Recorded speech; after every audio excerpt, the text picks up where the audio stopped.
Good afternoon, everybody. Thank you for gathering this quite remarkable few days. There are three things I'd like to mention briefly.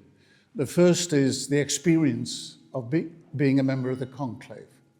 The second is a little bit about Pope Leo. And the third thing is the question of continuity. Okay.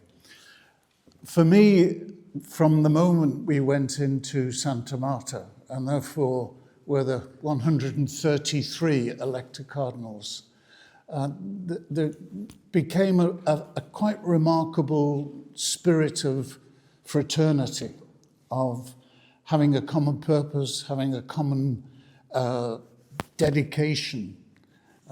Clearly, people were from all over the world. Some I got to know more while we were there in Santa Marta, without, if I may, the distraction of mobile phones and all the rest of it.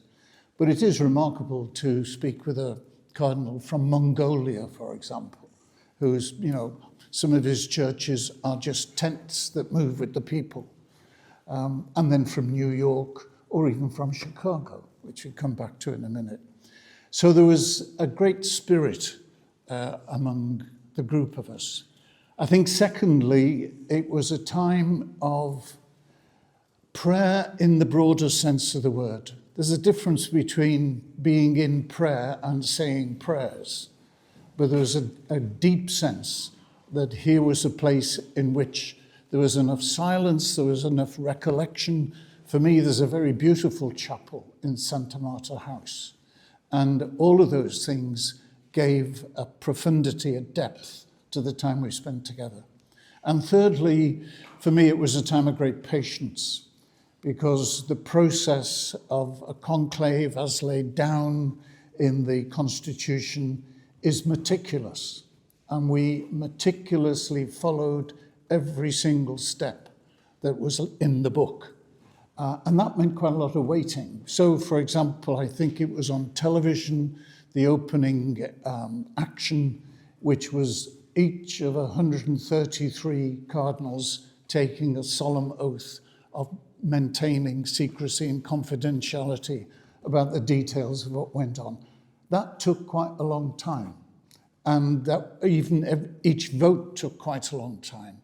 So I learned a bit of patience, and that patience actually can be creative as well as initially irritating. So then some quick points, I think, about the conclave, but with just one other.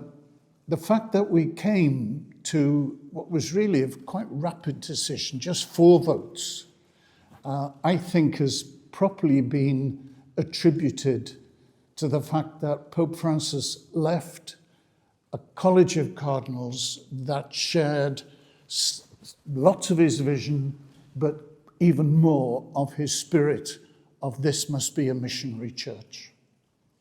So, secondly, just a few words about Pope Leo XIV. I would describe him as a citizen of the world.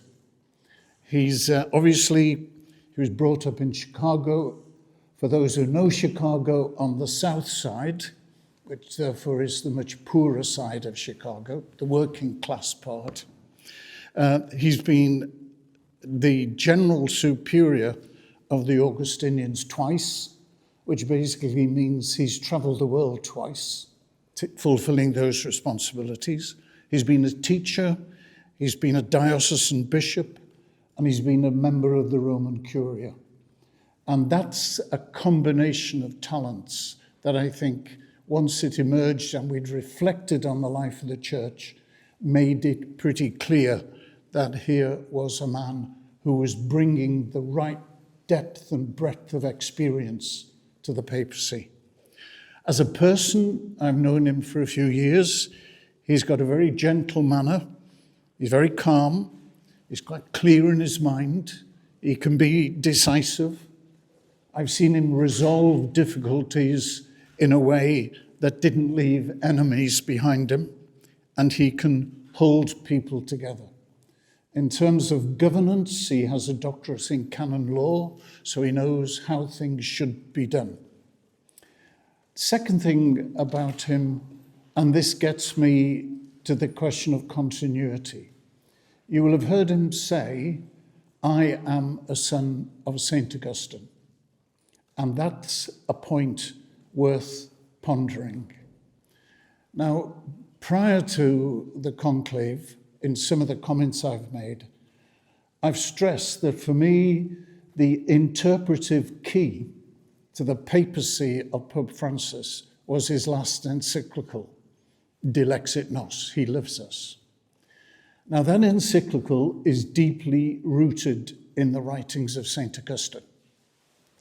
And there we have a profound and clear continuity of theological and spiritual thought. Those who know much more about St. Augustine than I do say his theology is essentially affective. It's of the heart.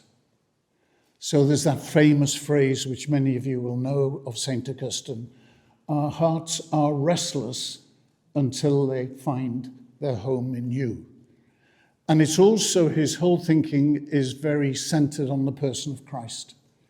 So when you look again at Pope Francis's encyclical, which is rooted in the relationship between the individual and the person of Jesus, then you begin to understand why he was so deeply concerned about the poor, why he wanted to draw attention to those by nobody else gave attention to, why he saw our dignity as never robbed from us. And he showed that in so many gestures. But this comes from the same root, the same tradition that Pope Leo now stands for. So even from an English point of view, Cardinal Newman's Heart Speaks to Heart, Cor ad Cor Loquitur, that's from the same Augustinian source. So we've got a lot now to learn. I think we've gathered a lot from St. Ignatius of Loyola through Pope Francis, and now we'll go deeper into that, I believe, with this Augustinian Pope. A second part of the Augustinian tradition comes in Augustine's writing about the two cities, De Civitate Dei. And there he explores the notion of building bridges with society and the importance of dialogue and the interlocking of the heavenly kingdom with the earthly kingdom.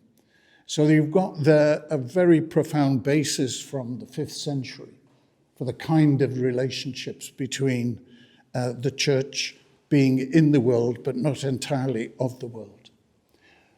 Tell me if I'm boring you. Okay. Another aspect of Augustinian thinking, in a very famous phrase, is all about God's mercy. And of course, Francis began his pontificate and sustained the theme of mercy consistently. Augustine had a phrase that the man committing suicide, the mercy of God would catch him between the bridge and the water. The man is throwing himself into the river to commit suicide.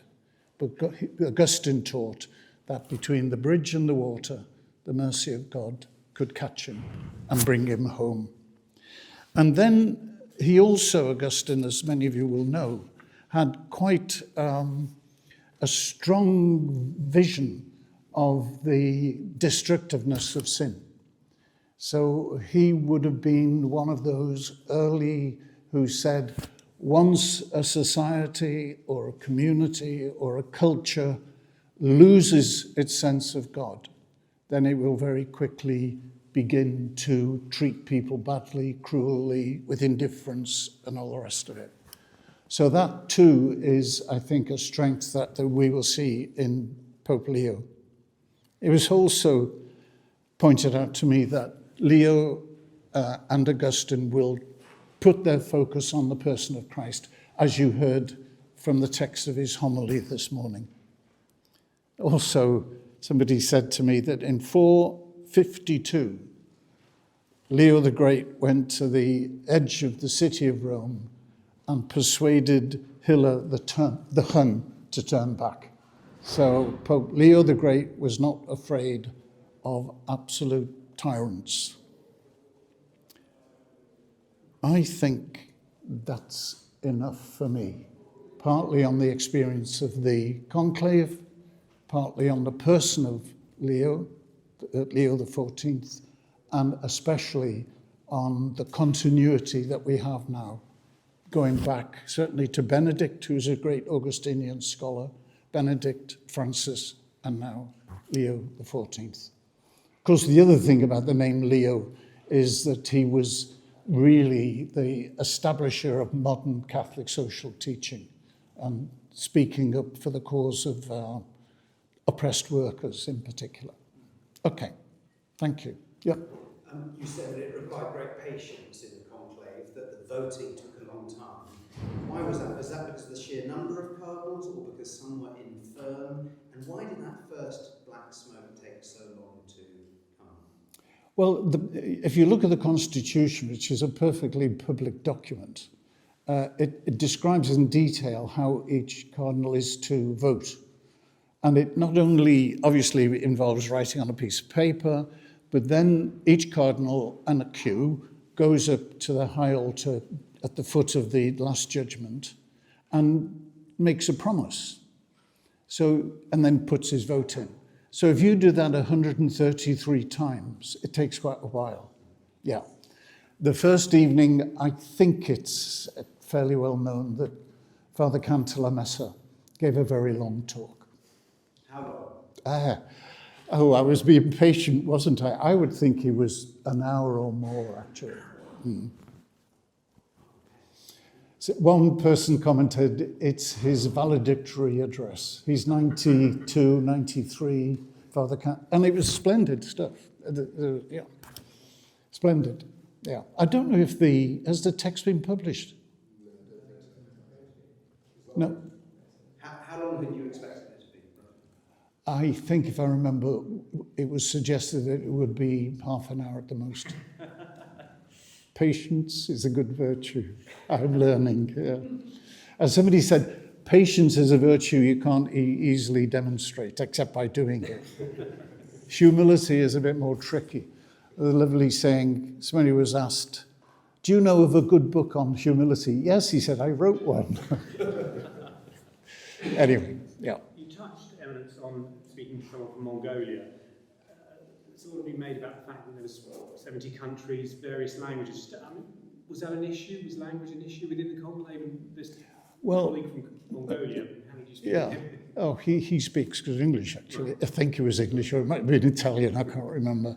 And then there was the Ukrainian bishop from Australia, the cardinal from Australia. He's about 45 or 46. So there was a great age range, yeah. If this had been a few months later, I would have been out because I'll be 80 in November. Yeah. The language aspect, was that? The language, during the general congregations, there were translators. Right. And there was no discussion in the Sistine Chapel. So the conversations then were informal and people could get a bit of help if they wanted to explain something. Yeah. That was all over breakfast and lunch and dinner and in between times in Santa Marta. Yeah. Over those breakfast and lunch and dinners, do you see people gathering by language, or is there an effort to mix? Obviously, you have people who speak French and Italian. Maybe English has become a language like your colleague from Mongolia. Yeah. There was one comment made in a general congregation, which was quite pointed. The speaker said, English is the most commonly spoken language in the world, followed by Chinese, and followed by Urdu, is it? Pardon? Hindi. Italian is the 26th or 27th most common language spoken in the world, but probably not between the group of cardinals. Yeah. But I wouldn't say the language was a problem, no. Were there translators only during the general congregation? Yeah. Were there translators in Santa Marta to help? No, there weren't. How did you, no, well, communicate? as you can see, there's plenty of polyglot cardinals who could help. Yeah. Austin? During the general congregations, you only had speeches, didn't you? We did. I think about up to 10 minutes, something like that. So there weren't any circuli minoris. No. Did you feel frustrated by that? Because it sounds to me like the old synod, before they started to introduce small groups, So you never really had an opportunity, at least during the congregations, to exchange, did you? Do you think, was that a source of frustration? Do you think Well, do you think Pope Leo should be reforming this process? Well, what I would like to say is I remember from years ago when this point was made to Pope St. John Paul II in the course of a synod. He said, look, everybody who comes here has a right to speak to everybody. And that means you have a duty to listen to everybody. And that would not happen in group meetings. So I accept that principle, that we should hear everyone who wants to speak. And it's tiring, it's demanding to listen to 20, 30 speeches a day. Yeah. Do you think in addition to that there could be small... Well, there's time limits, weren't there? Because of the funeral masses? The funeral mass, then the 9 days, and then we wanted to get on with it, frankly. Yeah. You mentioned there were occasions where you saw Pope Leo take decisions decisively without leaving enemies behind and doing things in a way that was both, he resolved his mind but didn't create bad blood, I suppose. This obviously happened before the conclave. Can you recall any specific incidents or chapters that endeared him to his fellow cardinals? That's slightly difficult for me. In general terms, without being too specific, for the last, 9 years, I've been a member of the, what do they call it now, dicastery for the appointment of bishops. And there's been a number of times in those meetings and as a consequence of them when he's done precisely that. He handles a big meeting extremely well. And when there has been difficult issues, he's found a way. Yeah. Sorry, Telegraph, is it? Are you from the Telegraph? Yeah. Time, sorry. Do you have any personal recollections of interactions with Cardinal Prevost, sort of anecdotal, and during the course of the conclave, did you have any sense, obviously some people thought from early on that this could be the new Pope, did you have any sense that he himself might have that idea and whether he was troubled by it, or he seems to have taken it all in his stride, but seeing him there in the conclave, was there any sort of body language that No, I mean, he was feeling? he is remarkably calm, yeah. And I think your phrase is exactly right. He seemed to take it in his stride. And at lunchtime today, he turned up in Santa Marta, sat down at the table, special chair, mind, and waited till somebody brought him his lunch, and there was no fuss at all. I mean, that just seems to be the character he is. And obviously, people were wanting to have a word with him about this or that, and he took it all in his stride and didn't seem to change. He is changed by the decision that's made, but it's still the same man who has dealt, I think, over many years with difficult issues. Given his character, his values, how do you think he might get on with the Trump administration? Oh, I hadn't given Trump a thought. Not even with regard to Attila 452. Oh, Attila the Hun. You might hear that I didn't say it. What about the atmosphere in the Santa Marta? And, what's it like being in there and sparse food? We get all these menus, allegedly, that are in the Italian media. What's it like in there? Well, how can I put that? I found it very refreshing.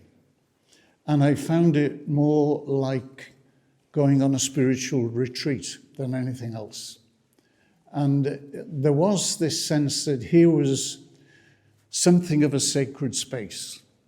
And within that space, it was possible to, at a very profound level, just be myself.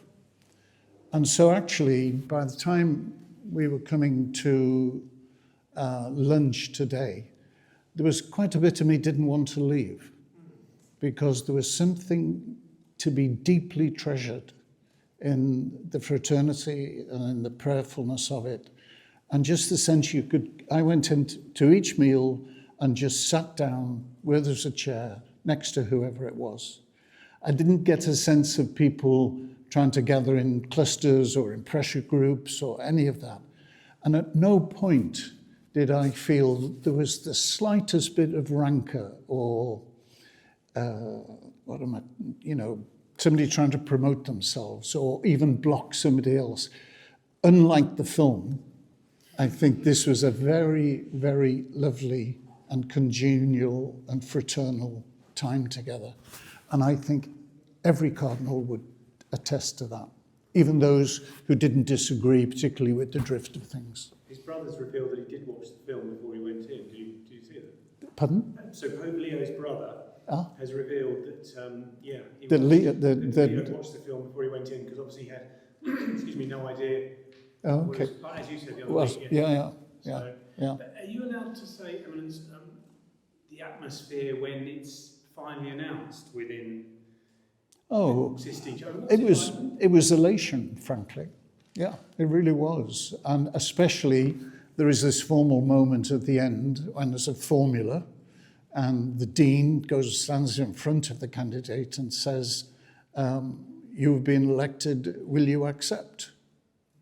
And then he very clearly, Jimmy said, I accept. And that brought a round of applause, relief. We didn't have to start again. And then the second question, these are all in the book, these are all public. The second question is, what name do you take? Yeah. And he just said, Leo. Did he have any mo? Did he? No, I was, this far away. Just calm, clear. This is thought about it, yes. Were you surprised that he was chosen? No. Why not?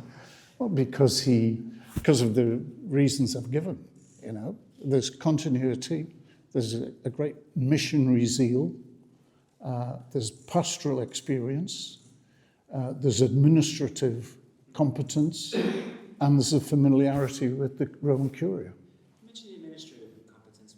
Why was that so important? How much is about managing the Vatican itself, its finances, how much was that a factor in or not?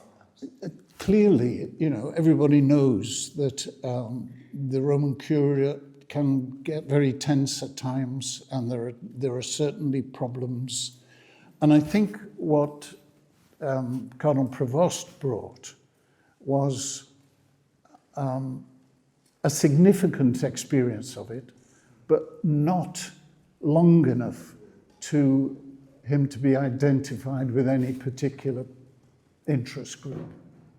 And just let me say, I think it's been a great time. It really has. A really life-giving time for us all, I believe.